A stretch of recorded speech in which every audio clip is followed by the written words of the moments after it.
दोस्तों, reserve bank of India RBI का 90 साल पूरा हो चुका है और इसी अवसर पर प्राइम मिनिस्टर मोदी आरबीआई के मेंबर को संबोधित कर रहे थे। और यहाँ पर प्राइम मिनिस्टर मोदी ने आरबीआई को 100 दिन का समय दिया है और कहा है कि हमें अपने इंडियन रुपीस को ग्लोबल लेवल पर इंटरनेशनलाइजेशन करना है। और इस चीज को लेकर के प्राइम मिनिस्टर मोदी ने आरबीआई को 100 दिन का टाइम दिया है और कहा है कि अभी इलेक्शन है, जैसे ही मैं वापस आऊंगा इलेक्शन जीत करके तो आपका काम काफी ज्यादा बढ़ने वाला है। अभी आपके पास 100 दिन टाइम है, आप अच्छे से रिसर्च करिए। तो चलिए जानते हैं कि आरबीआई को किस काम के लिए 100 दिन का समय मिला है और प्राइम मिनिस्टर मोदी जब अपने तीसरे टर्म में आएंगे तो आरबीआई को कौन सा काम करना पड़ेगा। क्या कुछ बड़ा होने वाला है? क्या हमारा इंडियन रुपीस डॉलर की तरह पूरी दुनिया में फैल जाएगा? क्या बड़े बदलाव देखने को मिलेंगे? चलिए जानते हैं पूरा अपडेट क्या है। नमस्कार दोस्तों, मैं विकास और आप देख रहे हैं ऑल इंडिया अफेयर्स।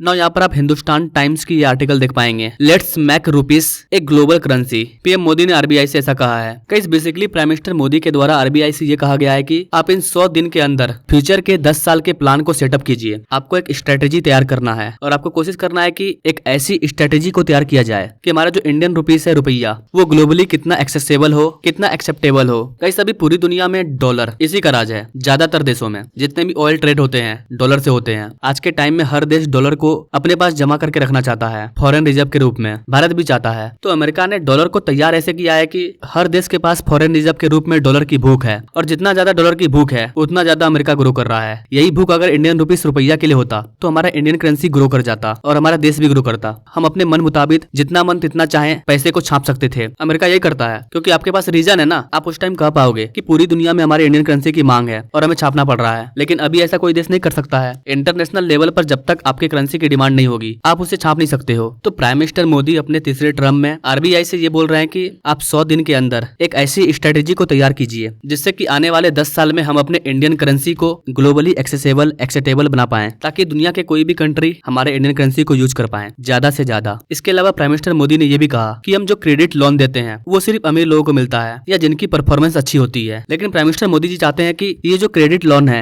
ये गरीब लोगों तक भी जाए, किसान के पास भी जाए, बाजार में सब्जी बेचने वाला, ठेला चलाने वाला, वो भी क्रेडिट लोन का फायदा उठा पाए। इस तरह की स्ट्रेटेजी को तैयार कीजिए। ये सब चीज हुआ मुंबई के अंदर, जहां पर एक सेरेमनी रखा गया था आरबीआई के 90 साल पूरे होने की खुशी में। आरबीआई का 90 साल पूरा हो चुका है क्योंकि 1 अप्रैल 1935 में आरबीआई बना था, रिजर्व बैंक ऑफ इंडिया। इसका निर्माण 1 अप्रैल 1935 को हुआ था। आज के टाइम में आरबीआई का मेन काम मॉनिटरिंग का होता है। भारत में जितने भी बैंक है, चाहे वो प्राइवेट हो या फिर सरकारी हो, सबको हैंडल करने का काम आरबीआई के हाथ में है। आरबीआई किसी भी प्राइवेट कंपनी को बंद करने का पावर रखती है। भारत में फाइनेंस से रिलेटेड जो भी चीज होती है उसका कंट्रोलिंग पावर आरबीआई के पास है। अभी प्रेजेंट में आरबीआई के गवर्नर है शक्तिकांता दास और ये बहुत अच्छा वर्क कर रहे हैं। इनका मैनेजमेंट काफी बेहतरीन है और ये पूरे भारत में फेमस है। भारत में जितने भी डिजिटल पेमेंट है, यूपीआई है, इन सारी चीजों को आरबीआई के द्वारा अच्छे से मेंटेन किया जा रहा है। पेटीएम की शुरुआत प्राइम मिनिस्टर मोदी ने ही किया था, लेकिन आरबीआई को लगा कि पेटीएम गलत है तो आरबीआई ने पेटीएम पे भी बैन लगा दिया। डजंट मैटर कि पेटीएम को मोदी ने लॉन्च किया था। तो भारत की आरबीआई स्वतंत्र है और ये चीज साफ दिखता भी है।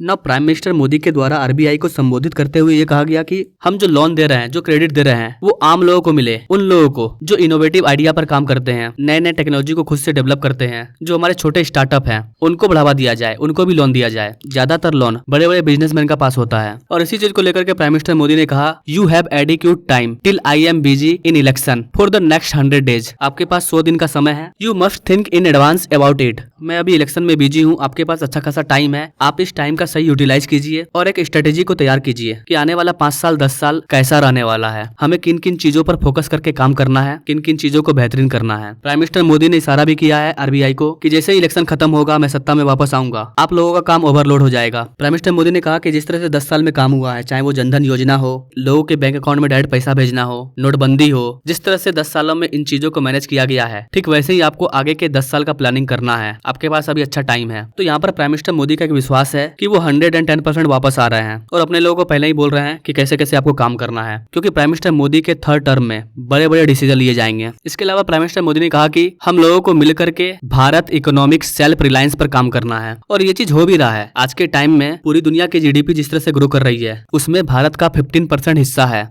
तो ऐसे सिचुएशन में prime minister Modi Indian currency को आगे लेकर के जाना चाहते हैं, क्योंकि दुनिया भारत के साथ ट्रेड करना चाहती है तो भारत भी ट्रेड करेगा, लेकिन अपने अपने इंडियन करेंसी के साथ, तो हमारी इंडियन करेंसी को ग्लोबली किस तरह से एक्सेप्टेबल बनाया जा सके, इस पर आरबीआई को काम करना है। और इसी चीज को लेकर के प्राइम मिनिस्टर मोदी ने आरबीआई को इशारा किया है। तो गाइस आपको क्या लगता है, कभी ऐसा भी दिन आएगा जब हमारा इंडियन करेंसी रुपया पूरे वर्ल्ड में चलेगा, डॉलर को टक्कर देगा? आपको क्या लगता है गाइस, इसके लिए सरकार को क्या करना चाहिए? आप अपने राय कमेंट बॉक्स में जरूर दीजिए और ऐसे लेटेस्ट अपडेट के बारे में जानने के लिए हमारे चैनल से जरूर जुड़िए। Now thank you for watching. मिलते हैं अगले वीडियो में एक नई जानकारी के साथ, तब तक के लिए जय हिंद।